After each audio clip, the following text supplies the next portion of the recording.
Welcome, my friends, to the Quay Radio Hour, your home for free and critical thinking, and I'm your host, Mike Williams. Tonight, we will talk geoengineering and chemtrails with our very special guests, Suzanne Maher and Michael Murphy. Suzanne is an activist and the co-founder of the very popular Facebook group, the Chemtrails Girls. Her site is growing in subscribers by leaps and bounds, which is great news because it means people are awakening to the spraying of our skies. Michael is a returning guest. He is an award-winning director and producer, a political activist, and president of the Coalition Against Geoengineering. As an independent reporter and community organizer, Michael's work includes directing and co-producing the groundbreaking geoengineering documentaries Why in the World Are They Spraying? And What in the World Are They Spraying? Each film has awakened millions to the environmental threats of the geoengineering programs. The conversation with Suzanne and Michael is wide-ranging, as we discuss geoengineering and the many interconnected parts of the elite's master plan for a one-world government and what we can do to stop it.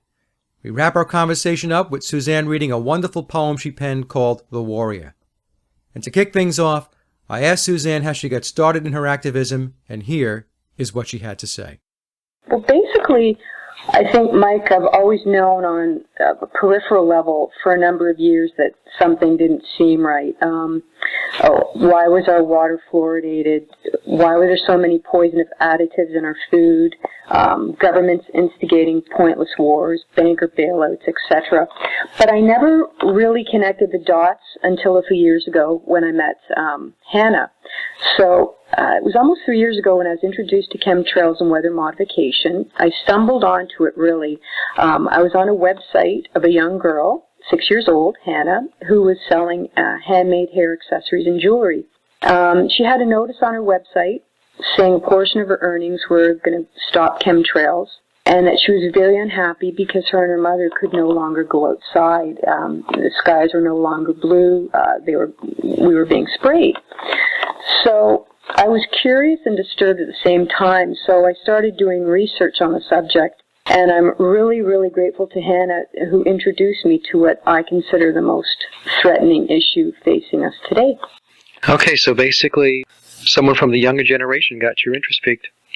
Yeah, 6 years old, and I really like what Michael said in an interview, too. It really resonated with me, in that he said that it's a very dark subject, but we don't have to let the darkness in, and we can be the light and shine a light on all these dark operations.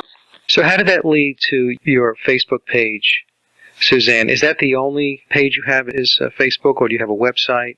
We're just in the midst, actually, Mike, of getting a website up. It should be up very, very shortly. I actually met Darina Avescu probably around July. We were both on Facebook. I friended her, and we really became fast friends because of the cause.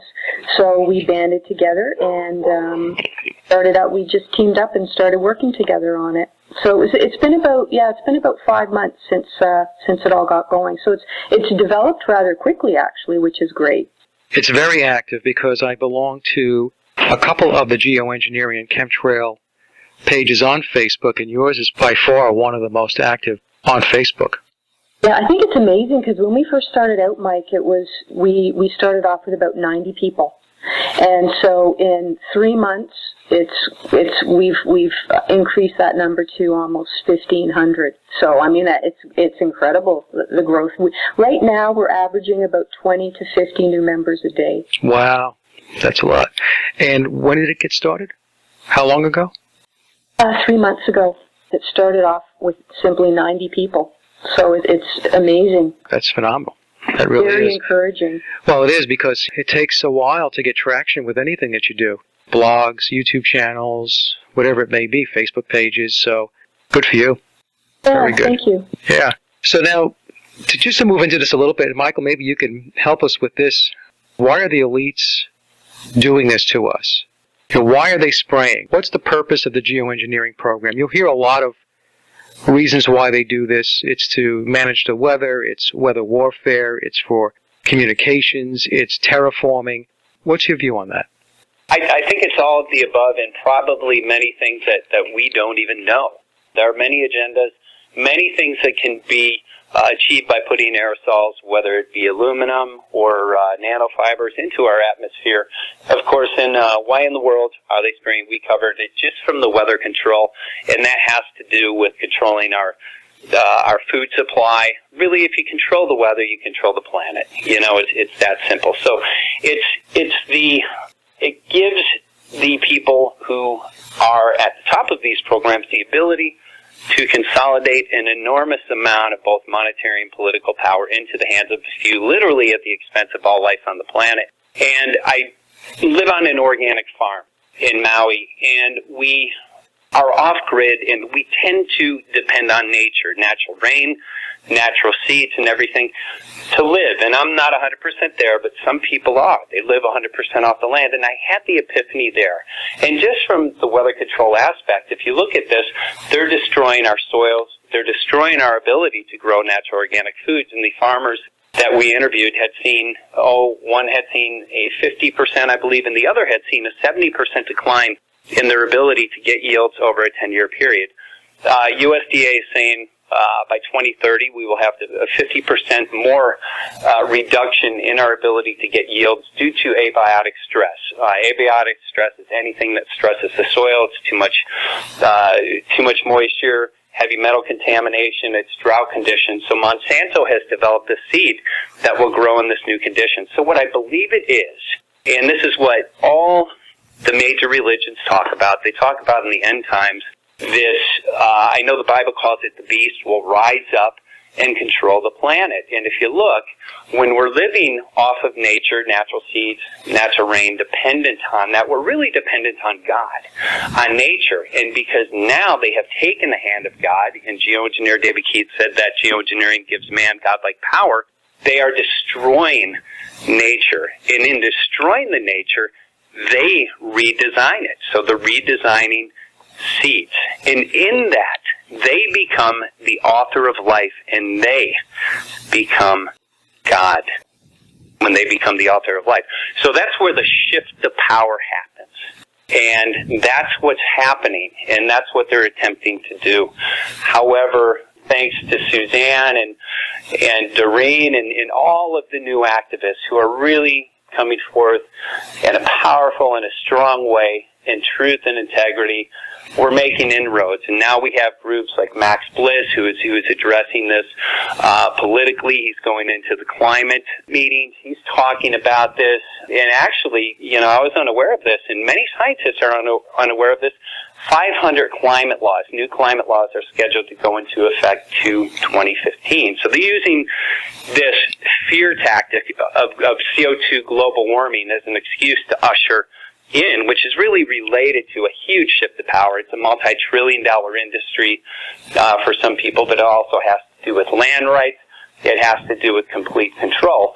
So at any rate, we have people now addressing this legislatively. And a lot of scientists are on the fence, about the science. But the reason that we need to address this, from the global warming standpoint, before I would not touch it, now I'm touching it because it's vital that we go in and we stop this legislation, because the quickest, most effective thing to do is geoengineering. And now we have government stating that they're saying climate change is a greater threat, is a national security threat. They're saying that people that deny these truths that are coming out are more of a threat than ISIS. Well, yeah. I mean, this is what is forming the world government. This is where the shift to political and monetary power will occur if we allow this to continue. So it's very important. So anyways, it's not about money so much, I don't think, but I think it is about the enormous amount of godlike power that can be achieved.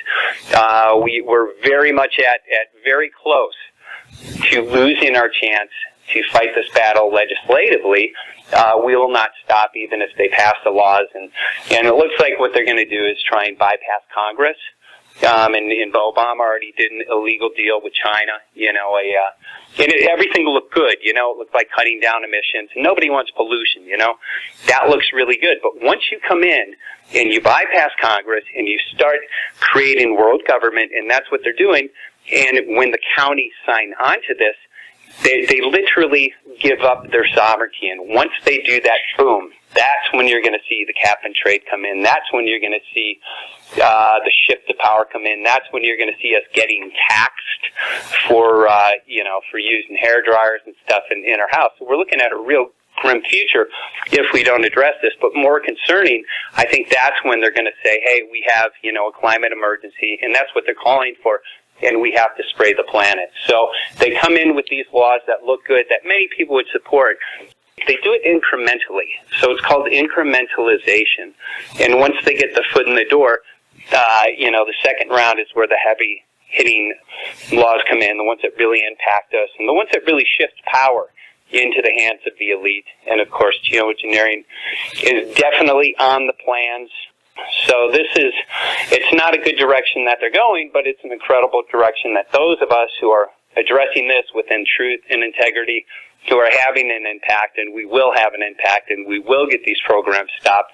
It's very good news for us, because it's kind of like the final standoff. We have to get more aggressive in what we're doing because they've upped their game. So did that make sense? I know I kind of went into a couple areas. No, it makes sense. I think what I'm hearing is it's all wrapped up in that whole problem, reaction, solution script that they have. It's the corporate agenda. It's the IPCC that is backed by the corporate interests of this world. And the corporate interests do not have the interest of the people. The World Bank just came out stating that global warming was a huge threat. And I looked at that and I said, people, wake up. The World Bank, whose job it is to make money, all of a sudden said, hey, we have to shift gears and work on the environment. No, this is a multi-trillion-dollar industry. And that's why the World Bank is interested. The bank's business is finance. And that's a big part of this agenda.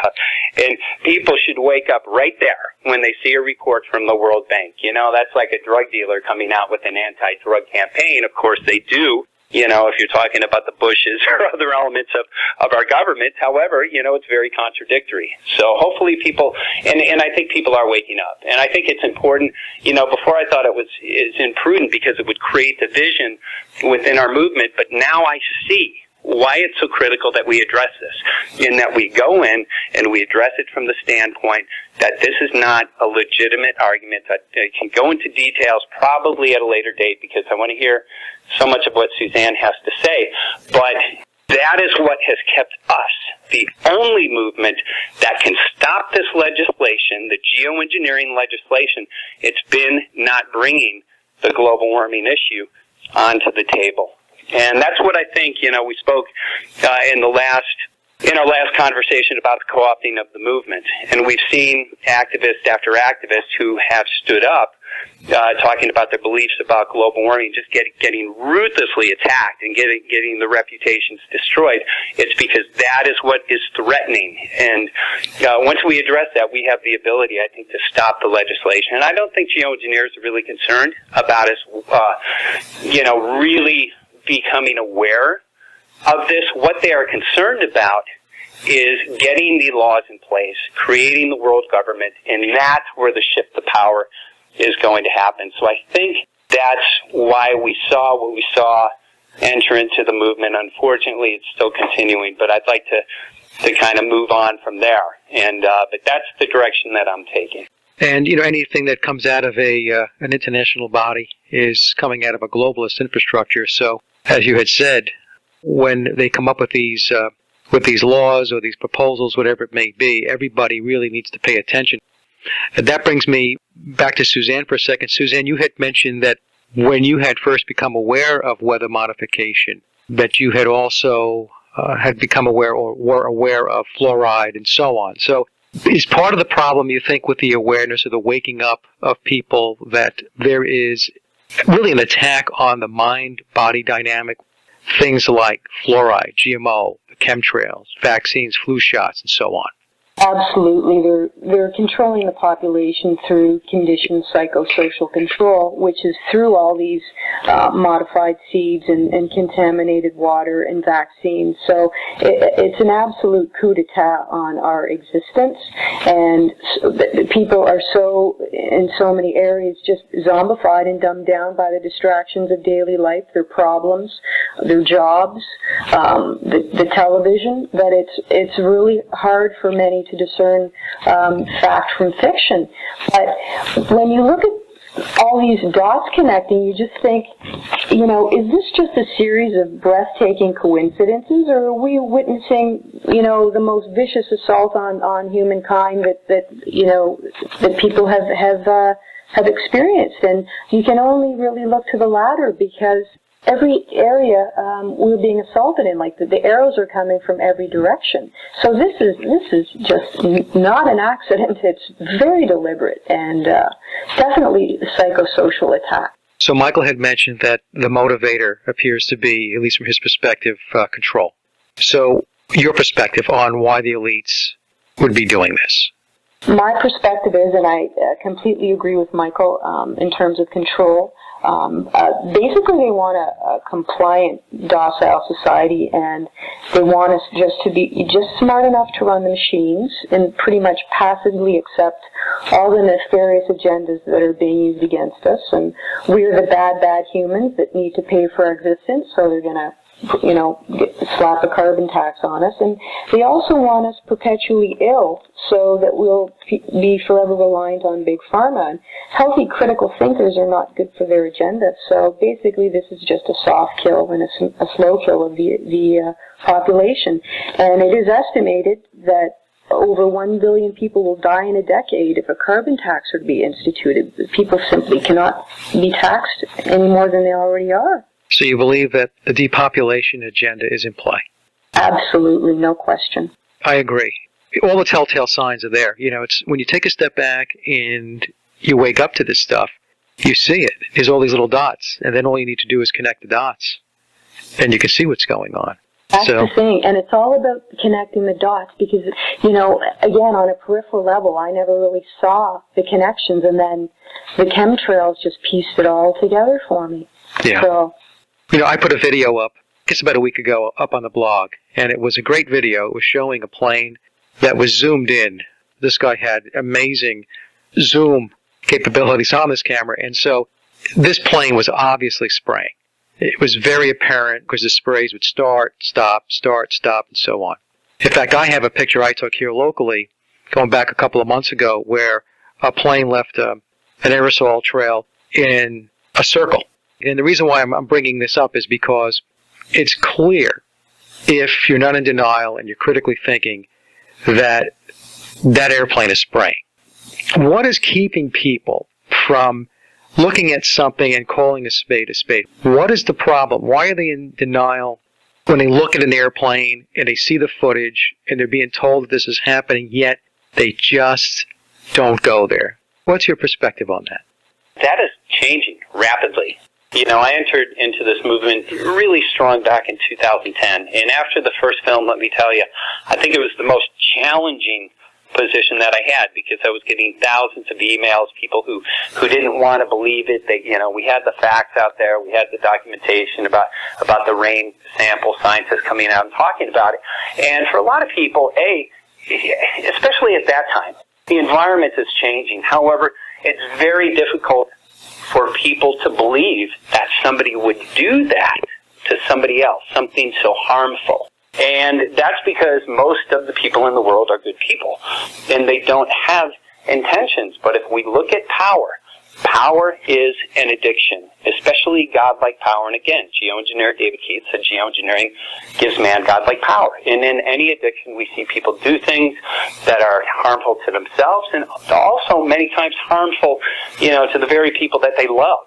So that not only do they overlook that, but we have to look at this, and this is a depopulation agenda. These people are clinically, many of them, psychopaths. They don't have the moral conviction that we would have. If I do something that is out of integrity, I can't sleep at night for a week. That's just my conviction, and I think that kind of holds me into trying to uphold, a certain level of integrity.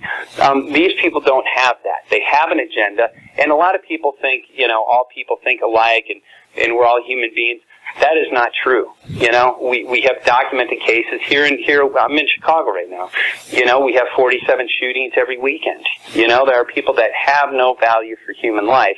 And especially when you throw this type of power in for this, it's just something that is irresistible to them. And some people feed off of that energy. They feed off of pain. They feed off of this negative energy. But I think the dynamics have greatly changed within the movement. People are very open.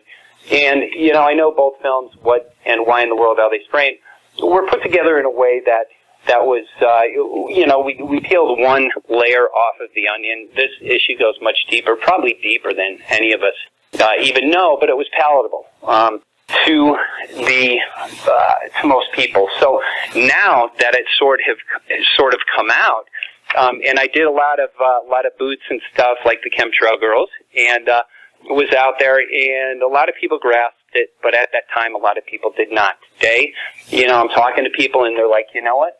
I think this is valid. So people are starting to get this. Now, to get them activated, that's the next step. But I think we're making that, and we're very close to critical mass. A recent study, and I think it was rubber stamped by geoengineer David Keith, showed that we have about 8% global awareness of geoengineering programs. Critical mass is 10%. Once you hit critical mass, that 10%, it becomes highly likely that society will accept your issue as being truth and as being important. So we're very close to that. And once we hit that, it's going to be a different story. It will spread like wildfire. So I think we're there.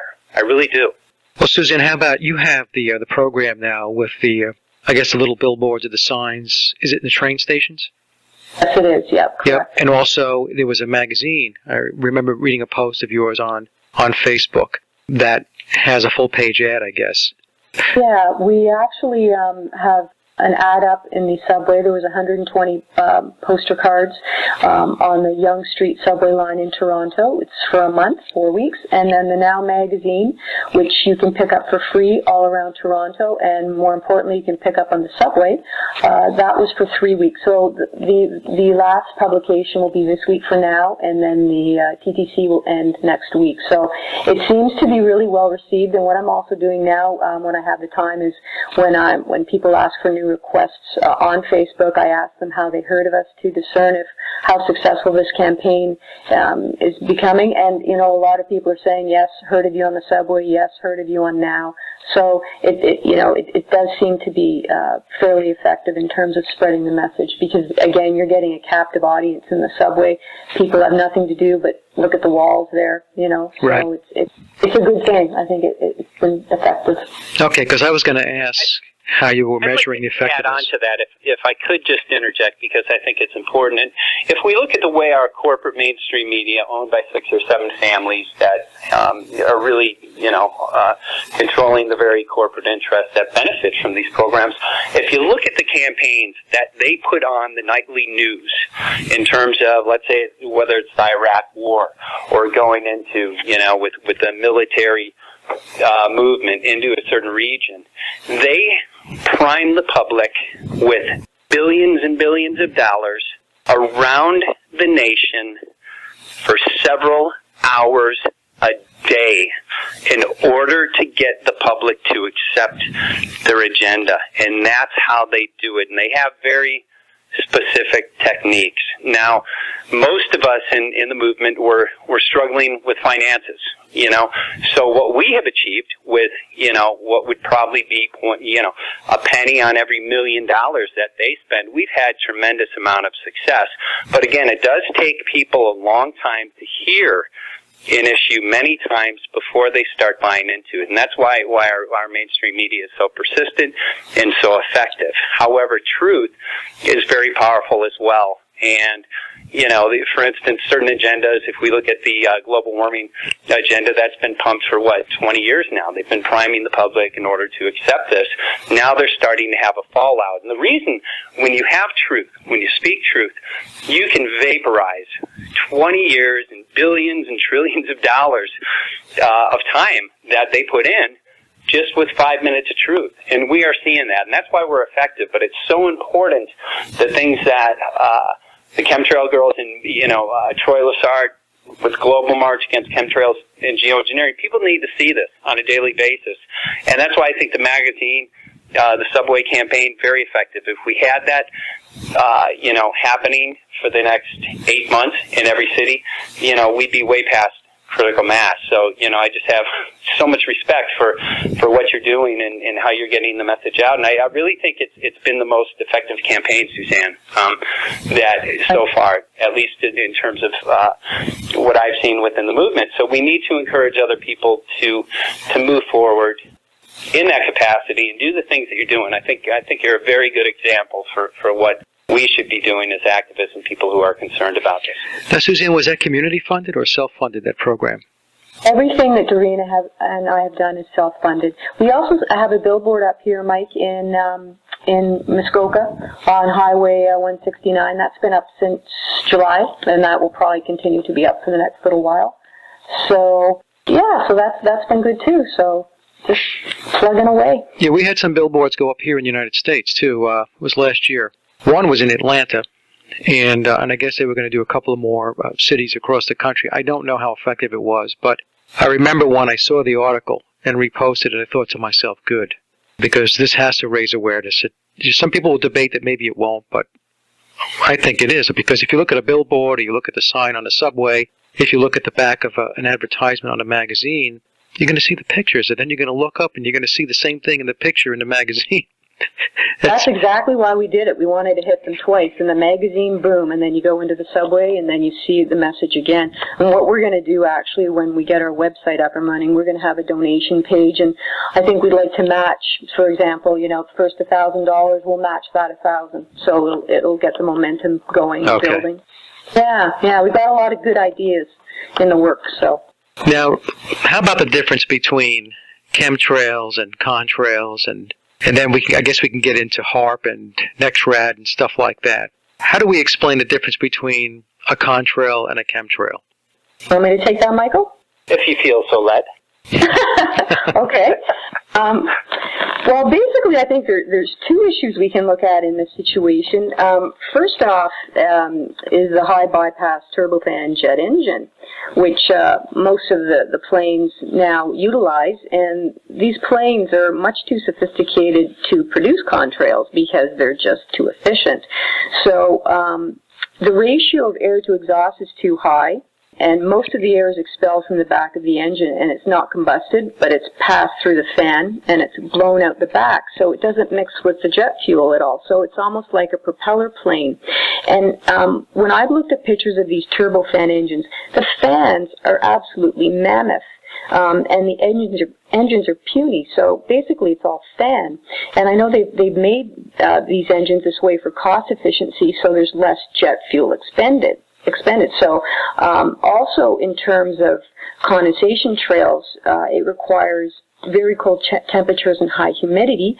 So we do see the spraying that persists at very low altitudes where the conditions of a persistent contrail simply cannot form because we need minus 40 Celsius to minus 62 degrees Celsius as well as very high elevation.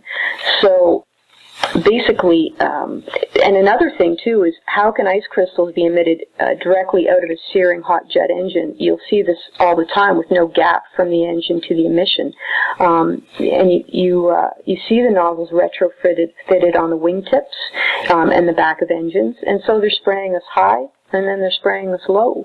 How about an explanation for when people turn around and say, well, the reason why we have all those lines in the sky is because, well, we have far more air traffic today than we did 30, 40, 50 years ago. How do you respond to that one?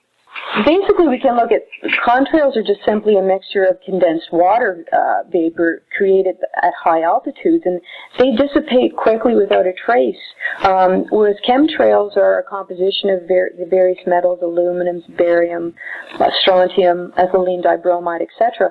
These are the lines that don't dissipate, but rather spread out. They form that milky haze in the sky. They block the sun, and then you'll often see weather events will follow. So condensation water vapor dissipates very quickly, and chemtrails don't.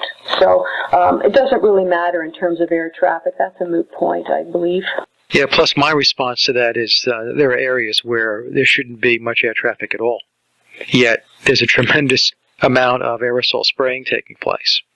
In the Pacific Ocean. And I have a friend who was air traffic controller over Maui, and he didn't believe this. This was back in 2010, but then he started noticing a lot of the trails were going east and west. And he said, we don't have that traffic over Maui. He said that's where a lot of them are going. I have a much simpler, even though, the information is absolutely important to know, but if I'm talking to somebody out on the street, I tell them this. Condensation trails have been happening since air have been flying. It's essentially water vapor, very similar to when we breathe in cold weather. Here I am in Chicago, it's getting cold. I walk out, I can see my breath, it quickly disappears. Now, I grew up here. I have never seen somebody walk down the street and for 2, 3 blocks, even 4 miles, have a trail of breath just lingering there. And, people kind of laugh, but they kind of get that concept. And that's a good point. It's similar to that. So, what we're seeing in the skies, what geoengineers are stating they urgently want to do. There are a number of patents designed to specifically do that, creating these long trails that spread out. And if we have this much coverage and completely blocking out of the sun just from normal aircraft, why would they even have to initiate geoengineering programs if our sun's already being blocked out? It's just ludicrous. How about the technology on the ground? HARP and NexRad. Well, I'll take the HARP question. We interviewed Dr. Nick Begich for Why in the World Are They Spraying? And geoengineers, obviously, we're finding thousands of times the normal amounts of aluminum in our rainwater, in our sky. Geoengineers are proposing spraying 10 to 20 million tons of aluminum, other toxins into our atmosphere. So aluminum is definitely something that they're putting into our atmosphere. And while geoengineers state that aluminum is lightweight, it's highly reflective, so it would be something that would be effective to be put up in the sky. It would stay up longer and it would reflect sunlight back into space. It's also a very effective conductor. So typically what we will see before heavy storms come in, that's when we see the heavy trailing. And they literally create a blanket of aluminum, other metals into our atmosphere. So they can emit a frequency, whether it's from HARP, an RF frequency, whatever frequency it is, and heat up that metal because, again, it's a conductor. And when that metal heats, it actually lifts in the atmosphere. And when it lifts, it creates a vacuum, low-pressure vacuum. So with that, you can actually divert jet streams like we see happening right now, and I want to touch on that in a second, but you can also steer storms right into certain regions, and that's why we're seeing a lot of the heavy spraying before, we have these storms come in. If we look at what's going on right now, we have a lot of geopolitical reasons. So we have this high pressure, which is sitting out in the Pacific, and we have heavy aerosol spraying around there if you look at satellite. So they're heating up that atmosphere, they're diverting the jet stream. What it's doing, it's going right into the Arctic, and then it's rebounding into the Midwest. It's creating a couple of things. California obviously is experiencing a drought, and I think that has a lot to do, with food. The Central Valley used to produce 50% of the fruits and vegetables of the United States. Now they're in a severe drought. They're blocking off water due to Agenda 21 with the Delta smelt. So a lot of the farmers are not able to produce that. Why? What that does, it makes us interdependent on food sources from around the world. And, of course, it has to do with global governance and a lot of other geopolitical reasons. But diverting the jet stream also up into the Arctic will bring warmer air up there. And I do believe that there is an agenda to warm the Arctic, to create ice melting. We have 13% of the world's oil reserves below that region. And there's also a little covert, appears to be a Cold War going on between U.S., Russia, and China, who are all fighting over who, when the ice is melted, will get the shipping lanes, and working with Shell Oil, they have an interest. They want to get into the oil below that. So I think they are trying to warm it, and I think they have in the past. We have documentation that shows that they've, when they thought there was going to be an ice age, or they said there was going to be an ice age, they sprayed black soot into that area. So I think that was an agenda to melt it, and I think detonating either it was 100 or 300 nuclear bombs in that region would create heat, creating that melt. So I do think, I know some of the ice might have come back, but I do think there was an agenda. I think it has nothing to do with CO2. Definitely we have the technology to do it.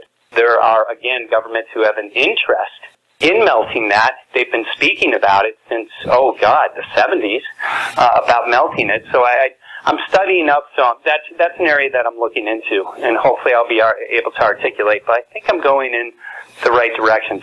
But as a result, so they're bringing this warm air up into the Arctic, and it has to naturally rebound. It's coming into the Midwest. I missed the winter here in Chicago. I was at my home in Hawaii, thank God, because it was a very, very cold and very wet winter. But we had a very cool and wet summer here. So we're getting the precipitation here that California should be getting, and we're getting, unfortunately, the Arctic, the cooler air up in this region. So that's what's happening.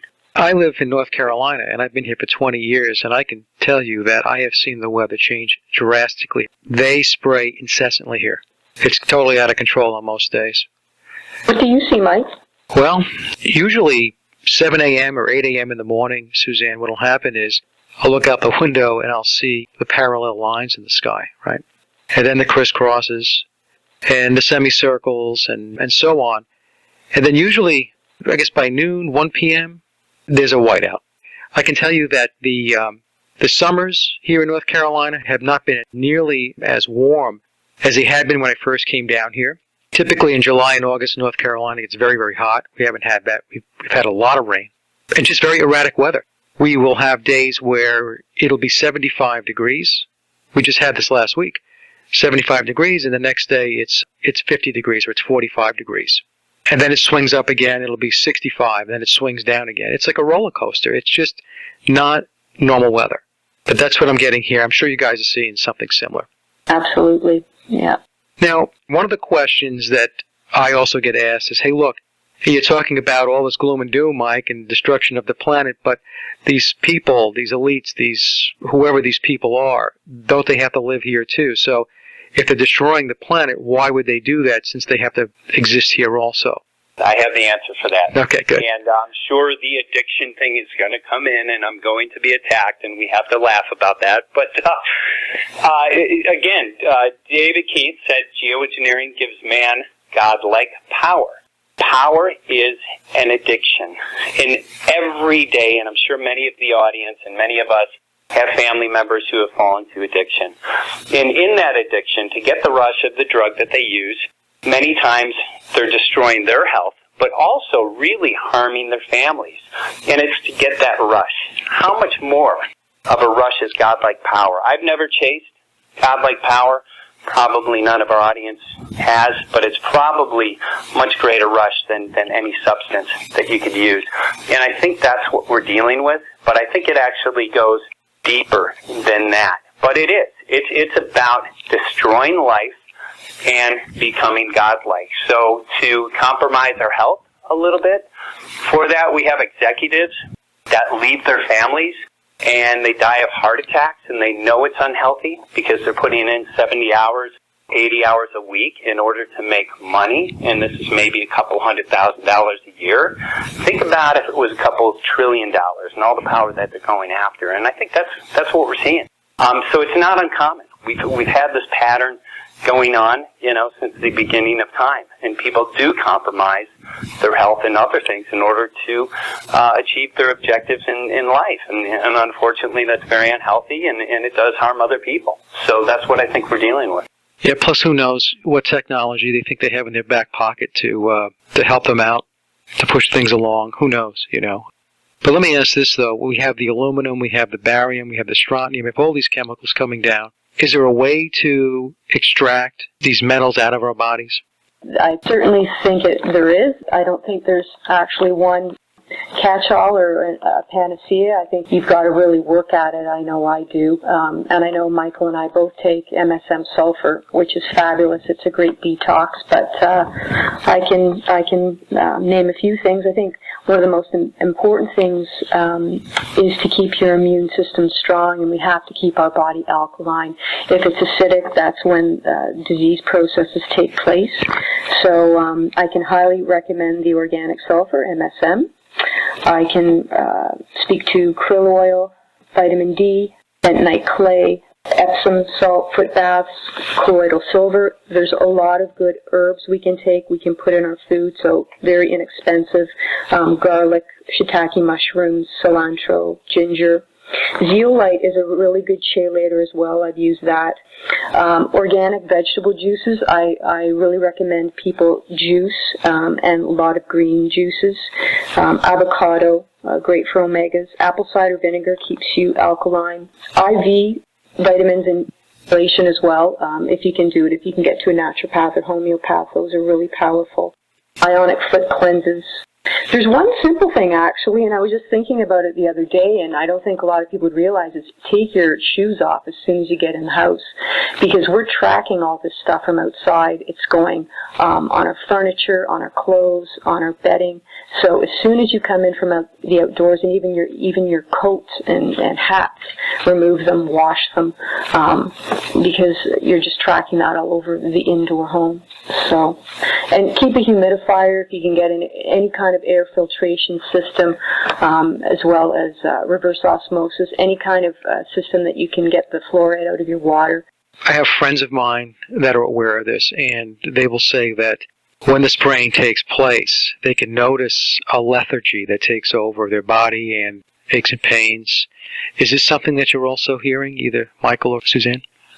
I've noticed, for myself, I've noticed a lot of irritability in people, headaches, nausea. That could have something to do with the frequencies that are being emitted. And when we're filled with conductors, like aluminum, other metals, then we become a conductor for the Wi-Fi, all of the other things. And I think that does have an effect on our emotions in the way that we feel. So, yeah, I mean, certain days I have noticed, that I've had a lot of anxiety and stuff, and then I go out and sure enough, the skies are just completely polluted with trails. Other days, we'll have, heavy aerosol spraying, and I feel good. So I think there are a number of different programs associated with the aerosol spraying. So, for instance, some days there could be, certain testing going on or certain objectives when they're spraying different things. And I think that's what we're seeing, because it's not every day that I notice these symptoms. But, without question, yeah, a lot of people have noticed this. I've spoken to, a lot of emergency room physicians. I have a couple of friends who are physicians. They say that their emergency rooms get packed on heavy spray days. Barium, it increases our blood pressure, so they see an increase in heart attacks. They've noticed this. I don't know if there's been any studies, that have to do with this, but absolutely, people have, acute symptoms on the heavy spray days, without question. I would think asthmatic, breathing types of issues also. I would have to agree with you. Yeah, and we've seen respiratory mortality go from 6 down to number 3. God, that was a couple of years ago in about a 6-year period. So, there's nothing on the planet that these programs do not impact. So it's impacting, every part of our ecosystem and every animal and every human being on here in so many different ways. So we've seen, of course, aluminum-related illnesses, Alzheimer's, ADD, all of these things related to heavy metals, just go through the roof. Since the spray programs really ramped up in the late 90s, I think they've been going on probably for longer than we initially thought. It's looking like they probably started them back in the 40s or 50s, but really came on board and went full scale back in the late 90s. And of course, during that time, we've seen an incredible increase in these illnesses. Now, the pharmaceutical companies are probably really upset about this because they're having to produce so many more drugs to treat these things, and I'm being facetious about this, but it appears to be related to a lot of the illnesses. And anytime, barium reduces our immune system, anytime we're inhaling these are nanoparticles, so they're about 1/10 of a micron, especially the aluminum particulates, and typically our body has defense mechanisms for particulates, so our lungs should be filtering out some of this.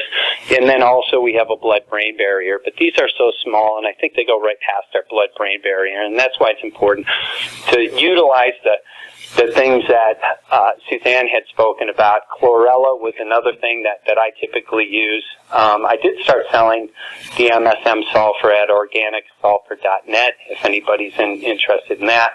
But I think we need to utilize many different natural remedies to make our bodies pure, and I'm working on that every day. I'm not perfect, but trying to get more healthy every day.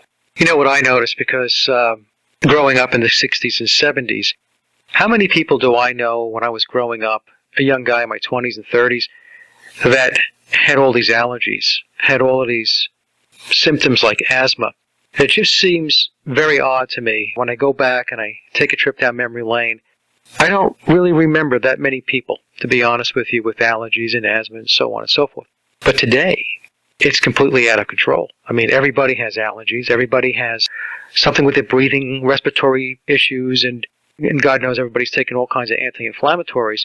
But when I take a look at it, I think to myself, if I have to connect the dots, and again, this is not scientific for the folks that are listening, but there's a reason why all these drugs are out there today. It's like, we know that GMOs, as an example, create new allergens.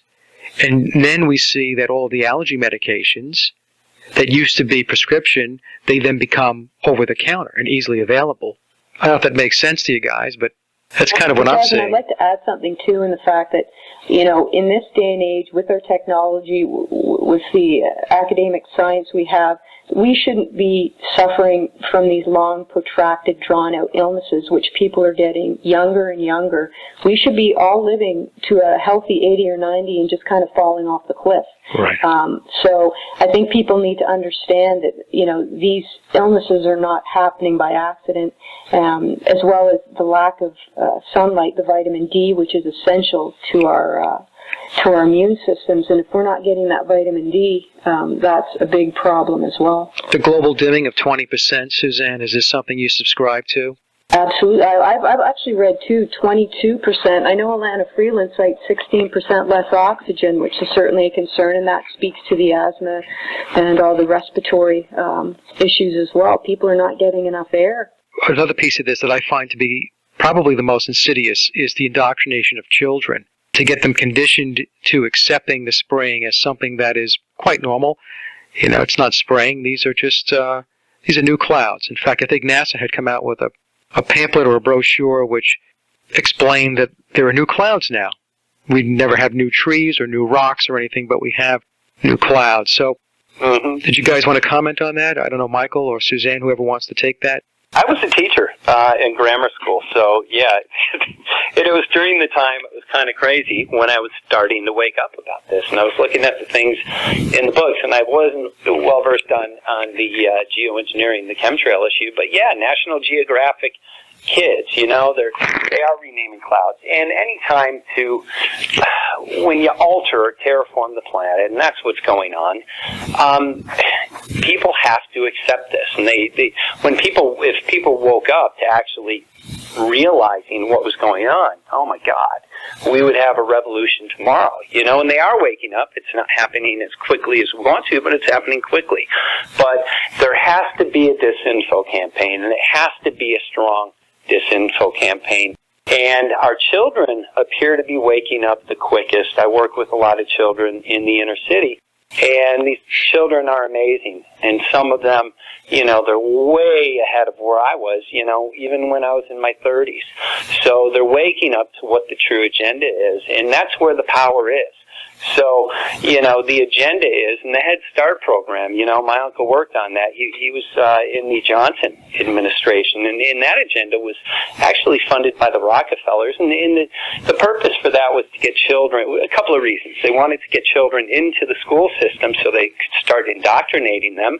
When you start putting something in somebody's mind when they're still developing, there's a very strong chance that they will hold on to those beliefs for their entire life. So that's one of the reasons that it's so important for them to put these campaigns into our school.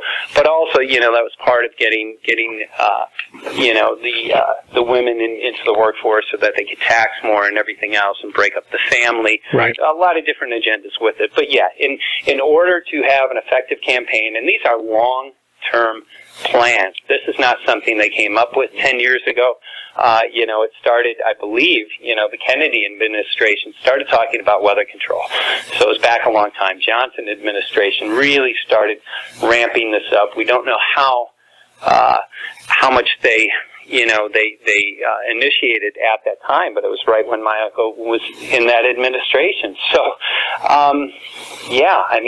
it's all about getting people to believe a certain thing, and it's people's beliefs that drive their actions. So if we can bring the truth back into people, get them to recognize this, then we can create the effective activism and action that we need.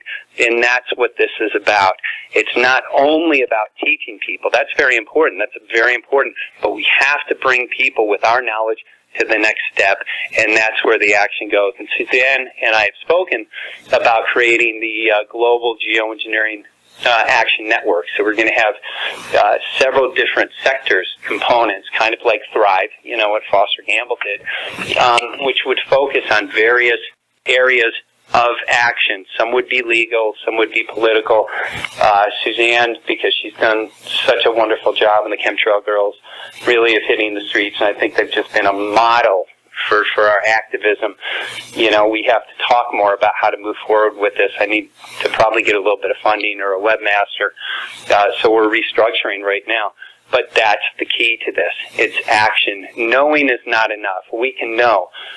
We have to, move forward with our effective action in order to stop these programs. So we have to get aggressive, in what we're doing, and I think we're seeing that. We're seeing this. I stepped back from the movement for a couple of months, and I needed that rest. I came back in, and then I get back on Facebook, and I see the Chemtrail Girls, and then I see all these pictures of outreach, and I'm like, yes, it's finally happening. It's finally happening. Now we're having global marches. So we have, looks like a new people stepping up into these leadership roles, and that's the only way that we are going to move forward and get these programs stopped, just stepping up into these roles, and we're doing it. So I'm very excited about what's going on, and very supportive of the people who are moving forward in a truthful and ethical capacity, and there are many of them now. So it's music to my ears. It is amazing, that we're making progress because they have a perpetual motion machine in place to bombard the kids as an example. Like, what comes to mind for me, Michael and Suzanne, do you remember that kids' movie Cars? And animation, Mike? Animation, yeah. And in that movie, they spent a lot of time making sure that there were aerosol chemtrails in the sky in the form of tire tracks, right? To kind of make it cute, make it acceptable, but, it's there. And so the kid is watching Cars, watching the animation, and this is what they're seeing. I see it all the time in commercials, whether it be in magazines, on television, and so on. So all the work that you guys are doing is so important. And Michael, you had mentioned before, just a little bit of truth can dismantle this gigantic machine of deception. And that's why we have to keep going with this, because we do have to dismantle it. But my point being is, if this thing weren't a nefarious thing that they're doing, then they wouldn't be spending all their time in the media and in movies and magazines and so on trying to propagandize people and indoctrinate them. Absolutely. I think it's all smoke and mirrors, and really they're the ultimate cowards because they hide behind their lies. I want to add to, I think it's important to understand that the mainstream media will never tell us the truth, and our new media is the alternative media, so thank you, Mike. We do need to do our own research and keep digging, and we need to let our children know delicately that we are not living in a world of truth, free speech, and objectivity. And I don't know if you fellows have seen the educational tool from the IPCC. I just posted this on my Facebook, which is the Rescue Mission Planet Earth, a Children's Guide to Agenda 21. It's absolutely heinous, and it speaks about urgent need to reduce population, including through abortions. It's telling kids to get angry and to stand up to their parents. Residents will be taxed for creating the mess that the world is in, and they refer to it as the polluters payer principle. So while the elites champion preservation through the propaganda, they are systematically poisoning us through the sagging and harping. And this book is just really awful. It also depicts sad poems, sad children, sad people. They have one quote in the book saying the earth groans every time another person gives birth. So this is the type of stuff that they're sending the messages to our children. And Mikhail Gorbachev introduces the book. He has an introduction needing to save the planet from destruction, and so basically he was a communist, and he's promoting the UN collectivist philosophy, which the UN and the IPCC are one and the same. So it's more rhetoric, from the same people. So it's good to know, good to be aware of these things, and really promoting Agenda 21 though through this book. Yeah, I had Tom DeWeese on the show. Tom's an expert in Agenda 21. That's an eye opener. It really is, and really it's a demented and sick anti-humanity agenda. That's really what it is at the end of the day. And all stealth methods like this is so underhanded through the cartoons and commercials, right? In the movies, in books. I think Al Gore has something. He has a message in the book as well. Yeah, well, he has a big bank account too from perpetuating all his lies and exactly. Yeah. So let me ask you, Suzanne, and Michael, feel free to chime in. The effects of geoengineering, right? It's not just people. It's all living organisms. Do you want to talk about that a little bit? Because I think sometimes some people just kind of, they want to put in a little box and just say, it's really not that big a deal, and look, I'm still here, and, I don't really see the effect, but it's infecting everything.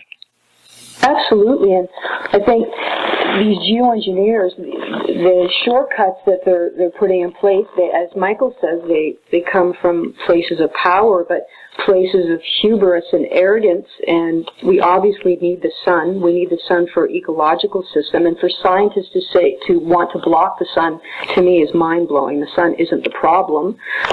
It's the climate engineering that's shredding our atmosphere. Right. We can look at the soil becoming aluminized, as Michael said. Real organic food is going to become a thing of the past. So that's so important for people to understand what Monsanto is doing. Monsanto is clearly complicit and insider with all these programs. To me, it's likely that there's no warming or cooling, but simply an eco-fascist agenda. And you can even look to more strong, the IPCC founder's comments. He indicated that there was a necessity for an industrialized nation to collapse, and isn't it their responsibility to out? So it's all this rhetoric that the earth is on fire and that they're the saviors. Basically, I think we're also experiencing a colony collapse disorder of our bees and our bats. Yes. So the bats need sun as a compass. They just simply fly away. They aren't coming home. So millions and millions are dying. And if we know there's no pollination, there's no plants, there's no more animals, there's no men. So they can actually phase in their transhumanistic agenda, which is very clear. And it's interesting to note too. This baffles me when researchers or scientists discuss these findings. They're always completely, disconcerted. They don't understand why all this is happening. But we know, as laymen, we know exactly what's happening, and it's all very explainable. I think it's also interesting that we now have around 30 types of clouds, where we used to have 9 or 10. Mike, you spoke of that. Now we have mammatus clouds and jellyfish clouds and undulus asperatus clouds. Mm-hmm. We can look at the methane releases in the ocean floor because of the spraying and the harping, and as well as the fracking. So that's killing our plankton, and it's destabilizing the ocean floor. And the water supply. Exactly. It's contaminating everything. Then we can look at hugely the human illness in the Morgellons, which is the cross-domain bacteria. So that's very disconcerting, the Morgellons illness for sure, because it's defacing our immune system and eating our iron. So, everyone is coming down with some form of malady of some form or another, and It's the political legitimization of a concept that is the real threat to the environment. This is just all smoke and mirrors, all of it. There's no regard for life. I know this show is predominantly about chemtrails and the geoengineering, but as we're going through this, if you need proof that there's no regard for life and it's an anti-humanity agenda, then we just need to look at, you had mentioned, Suzanne, the fracking. We have EMF, the Wi-Fi, fluoride, GMO, chemtrails, vaccines, flu shots. It goes on and on and on. And clearly, with all of these programs and everything they're doing, there's no good that's going to come of it. And that's what people, the listeners, the audience, that you have to pay attention to. You really have to start paying attention to this stuff. Yeah, there's no greater... I mean, we have a lot of serious problems going on in the world. There's no greater issue than this. And this is it. This is what will usher in the world government. This is what will usher in this godlike power. And that's what these programs are about. And I had to switch my way of thinking after addressing the 7 days a week. Many days were 16, 17-hour days, you know, and it got kind of dark. And I said, I have to change my thinking as not that this is so much of a problem. The problem is there. Anytime, and, you know, we've all had to deal with them. Anytime we're going through something in our life, we need to make a change. And we can't look at the negative. We have to create our action for something. And with this, we have, I think, the greatest opportunity that any generation has had, because we've had a system that has been probably in development for thousands of years, and they're very close to achieving their goals and objectives for controlling everything on the planet. And that's not good. The problem's identified. Now we have to look at it as an opportunity to create the future that we want.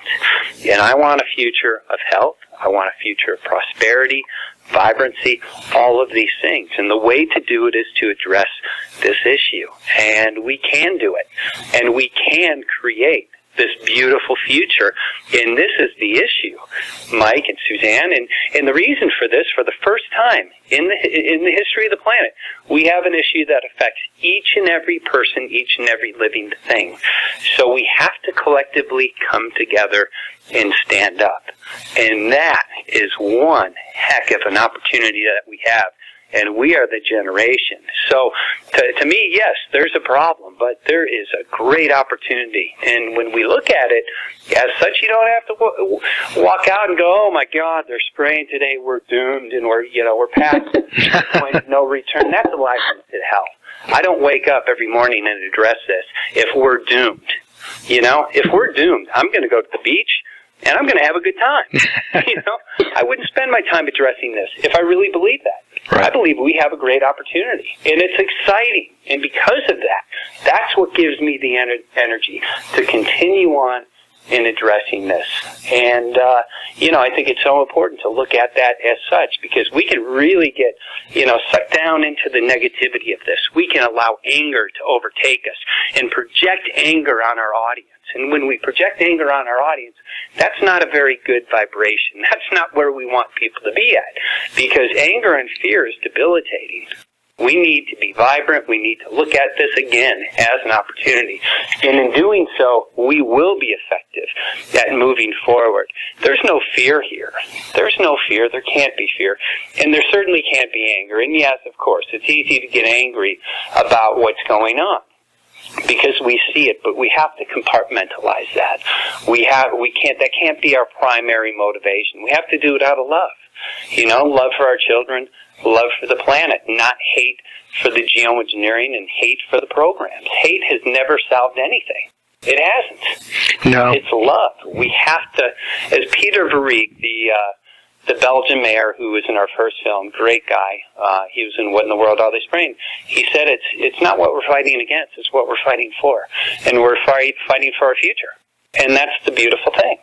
It's apparent to me that we almost have like two different species on this planet. One that dwells in this evil, and those of us trying to bring the light. It's about survival on both sides. And people say, oh, we're all one. No, we're not, because we don't all think the same. Right. It's about survival. For those who are in evil, it's about their survival, and that's why they're going at it so aggressively. And for us, you better believe it's about our survival. And we have to move forward in love, and love is much more powerful than hate. Excellent point. It really is. And, that's so important to move forward in that capacity. I think when we're in that positive zone, that's when we can create, and that's when we can affect change, when we're vibrating in that higher light. And everybody has their own direct sphere of influence, and we can all do something positive. And if we can't do it alone, then reach out and ask for help. And I think some of the anger at times too comes from people feeling helpless and overwhelmed because they simply don't know what to do. It's reach out, ask. You know what? Everybody's here to help one another and to stop this stuff. So it's a collective effort. Now, Suzanne, you're on a good point. So some people, in fact, there are many people who feel like, hey, I want to do something, but I don't know what to do. What can I do? You started up Chemtrail Girls. What types of things would you suggest that people get involved in or do in order to get that level of involvement going? Okay, I'd say, you know what, start off small. If you have a group of like-minded people, start getting together, discussing, and brainstorming. I mean, with myself, it was Doreen and I, but get maybe a website going, a blog, a Facebook page. Doreen and I started getting markets together. So we meet with people. We've been meeting with people in Muskoka at farmers markets and talking to them. So to rent out a booth, Mike, it's cheap. It's about $30. Some, might find the topic a bit too controversial. The lady that I've worked with is lovely, so she's been very welcoming. So farmers markets. And speaking to people, doing up flyers, burning DVDs, linking with groups, just information sharing and awareness, having groups of people over and discussing this. So going door to door, handing out flyers. I say whatever, floats your boat, whatever moves you, whatever resonates within you to cause you to act, that's what you do. We all have an audience. We all have a sphere of influence, and whether it's one person or, several million people, we all have an equal importance with that. And, we have to work on that sphere of influence. So I encourage people to look at what their gifts are. Some people are computer whizzes. I'm not one of them. But, if you can build websites, get information out, some people are Facebook warriors, if that's your thing, go for it. Other people, very effective politically. So we've had, teams go out and address this politically. I'm working with Bruce Douglas, Maui Skywatch on the Maui Clean Sky Ordinance. We not only have public support, but also political support by our county officials. So we just had success in banning Monsanto on the island of Maui. I worked a little bit on that bill. I can't stretch it, but we had success with that. So we're using our success with that bill to move forward with the geoengineering bill. So we have one more thing that we're going to accomplish, which will bring the necessary proof in that we need for our political support to move forward. But we have an incredible opportunity to go ahead and get the first ordinance to ban geoengineering on and around the island of Maui. So some exciting things going, and what we want to do is replicate ourselves, teach other people how to write bills and utilize, the years that we've been working on this, our experiences, our shortfalls, our successes, and bring those and share those with other people. And I think that's what it's about. It's about looking at your skills. Some people are very effective at organizing town hall meetings. I know they had an important meeting in Arizona. Lexi Hunter has taken some important legal steps in doing things. So there are a lot of activists who are doing things. And this is about action. It is about action. And we're seeing this develop. Now, we've got a long way to go, and we've got a lot more work to do, but we're starting to see it. So I think it's a very exciting time in the movement. When I came into it just back in 2010, full-time, it was much smaller. And now we have all of these groups, many of which are working interdependently and supporting each other. So with that, working interdependently, supporting each other's work, and really lifting other people up is the way that the new direction, I think, is going. Don't you think so, Suzanne? I think we're seeing that develop, and that's the important structure that we need. Absolutely. I feel like there's a real community feel now to this, Michael. I feel everybody is very supportive of one another. I really like the feeling that our page is getting. It's a real team effort and great information that people are putting out there, and it really is done with such a positive vibe. I feel really good about it. That's why it's successful. And yeah, not everybody is supportive of everybody, but I think we're seeing a breakaway, and we're seeing this new movement, and it's so exciting because there's this new blood that's coming in, new people who are coming in with all these incredible ideas. So it's exciting to see it kind of transform, and I've got really, really good feelings about 2015. 2014 was a very challenging year. But those are learning seasons, so you take those hard years, and you reflect on them and get stronger from them. And I think as a movement we've become wiser to that. So we're looking at new ways to address this. We're looking at new ways to collectively work together and support one another. And that's the exciting thing that sometimes comes out of controversy and challenge, these new beautiful things. And I think we're seeing it. I have one question I should have asked earlier as you guys are speaking. I'm thinking to myself, a question that gets asked to me a lot. When we talk about elites and globalists, who are we talking about exactly? How do you answer that question when they say, well, you talk about these elites and these globalists? It's a very generic term. So when we talk about the spraying programs and so on, well, who do you suspect is actually behind this? How do we respond to that question? This is what really takes you down the rabbit hole, Mike. That's when you start doing the research, when you understand that all this stuff is pretty funny. So mysterious groups like the Bilderbergs, who meet once a year to make policy in secret. Then we've got the think tanks, the Trilateral Commission, and the Council on Foreign Relations, and founded by David Rockefeller, of course, and the Club of Rome. And what's interesting is you just see these same dynastic families in positions of power, and they're all cross-pollinating and all implementing their creeping fascist agenda. And it's all the people above those government levels. The government, as we know, is simply puppets put in there to promote these people's agendas. I find it also interesting that these people live to ripe old ages. I mean, none of these, you look at the Kissingers and the monarchy and Morris Strong and all these people and the Queen, they live to ripe old ages. So they're obviously doing something that most people aren't.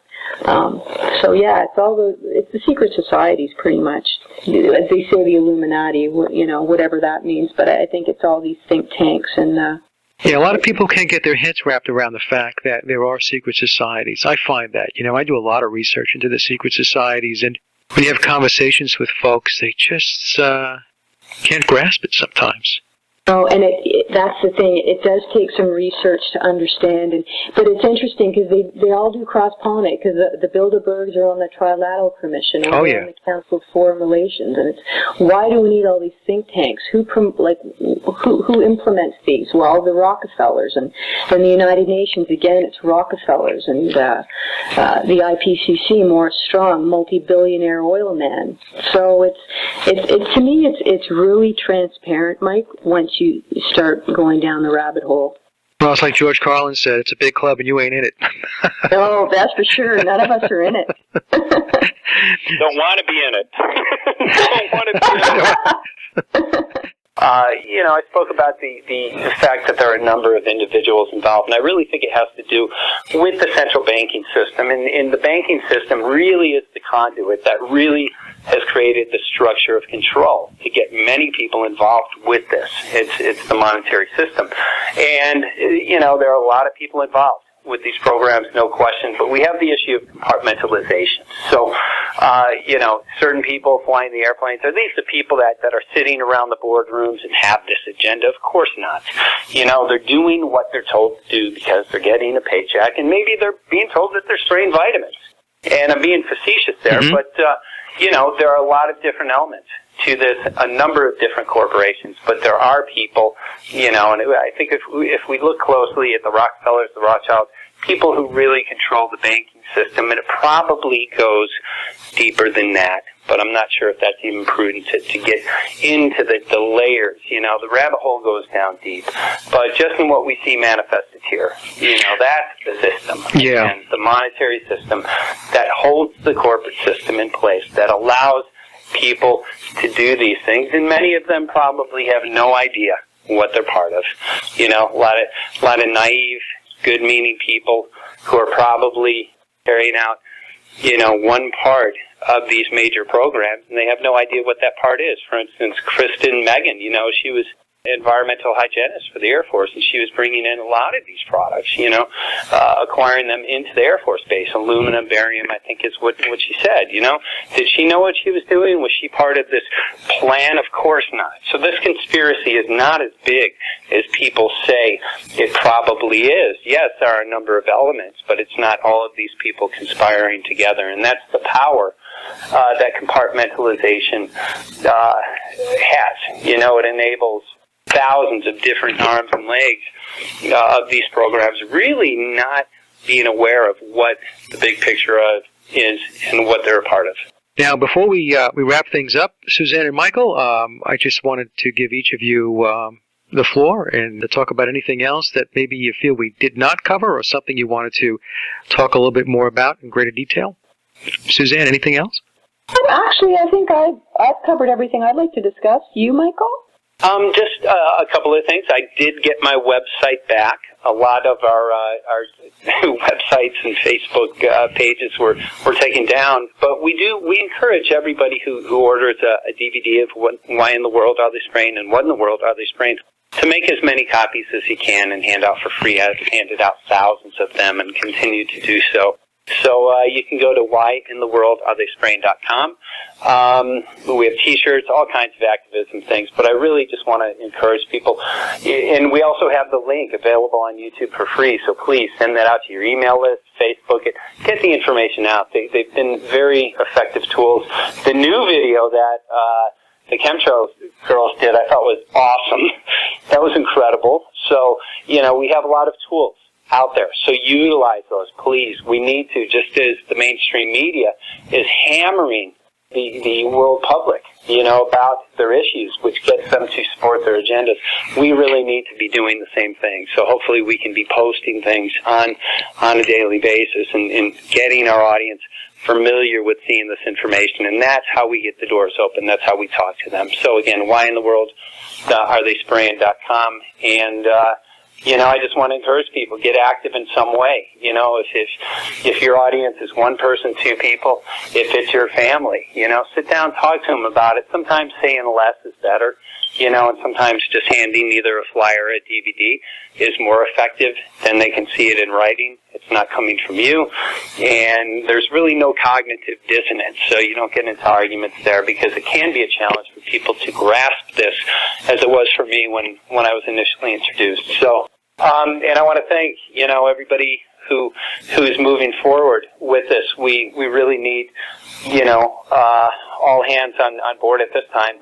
We have 500 climate laws scheduled to go into effect in 2015, and I think that, again, is part of the incrementalization, if I said it correctly, of moving forward to initiate geoengineering programs. So it absolutely has to be addressed. Let's start addressing this. Let's start moving forward and not holding back, because although time is short, we do have the ability to stop legislation, and critical mass, we're right around the corner from that. So continue, everybody, what you're doing, but please ramp it up just a little bit.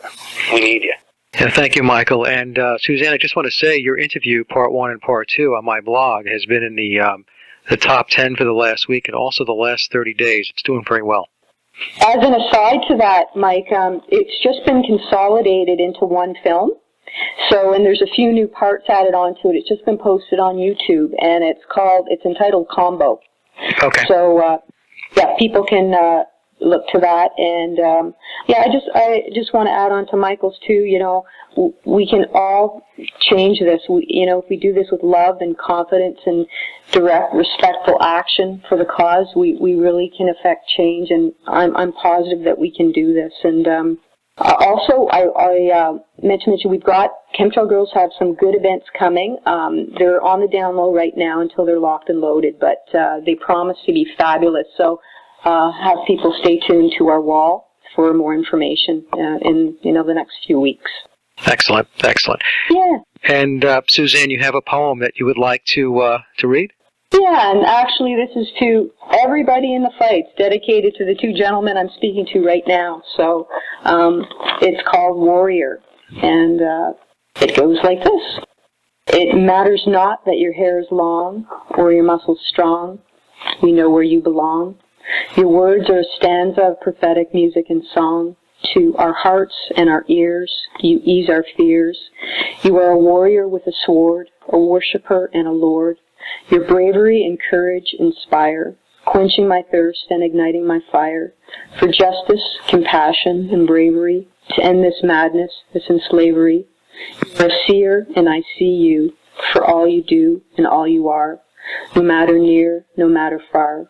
Respect and admire those who climb to the mountain tops, to never stop and to never drop. Fighting the good fight and doing what's right. Intellect is your might. Abolish plutocracy, so there is a democracy. A uniter of peoples, awakener of the sheeples. A buzzsaw exposing the disloyals who flout the law. As consciousness lifts, we are offered the gifts to heal the rifts. All is historical, yet so rhetorical. Questions already answered, history repeated, conveniently deleted. I am a neonate, and I resonate in righteous beliefs. I am born anew, spirit renewed. Excellent. Really very beautiful. Thanks for letting me recite it. I don't know, it just speaks to how I feel and the work that I'm doing and everybody who's working hard to change things. So that was wonderful. Well, that's very powerful. So thank you, because that spoke to me. So thanks, Michael. Yeah, thanks. I'm really excited that you've come on the scene. I should tell you. We're working hard. We do have it looks like a new set of life, and I think that set of life is going to be people that are going to bring this to where we need to go in the direction. And, for an activist, somebody who's like you, who's put my life into this, it's just music to my ears, and to see us all working together, and that doesn't happen much, so it's a very special thing. And we need to really look at what we have. We have an excellent opportunity. So God bless you, thank you, and Darina, and everybody else. There are too many names to name, but we do have a lot of new life coming into the movement, and we're going to do it. We're going to. And thank you, Michael. You've certainly been an inspiration for Darina and I to do what we're doing. So. Well, I'd like to thank you, Mike. Oh, Michael, you're very welcome. Suzanne, you're very welcome. And it's been great having both of you on the show. And you can come back anytime you'd like. Any updates you have, or if you just want to get information out, just contact me, and we'll pull it together, and we'll do another show. Fabulous. Thanks so much, Mike. Thank you so much. You're very, very welcome. And that concludes my interview with Suzanne Maher and Michael Murphy, and I hope you enjoyed the discussion as much as I did. Suzanne's Facebook group, the Chemtrails Girls, can be found by doing a quick search in Facebook and clicking the Join button. Michael's websites can be found at www.whyintheworldaretheyspraying.com and at www.stopspraying.us. And as always, I'd like to thank everyone for listening and visiting the blog, The Sage of Quay. And if you get a moment, please take a listen to my album, Leaving Dystopia, by heading over to laboroflovemusic.com. And remember, live in truth and always serve creation. It's really that simple. See everyone next week. Be safe, enjoy, and God bless.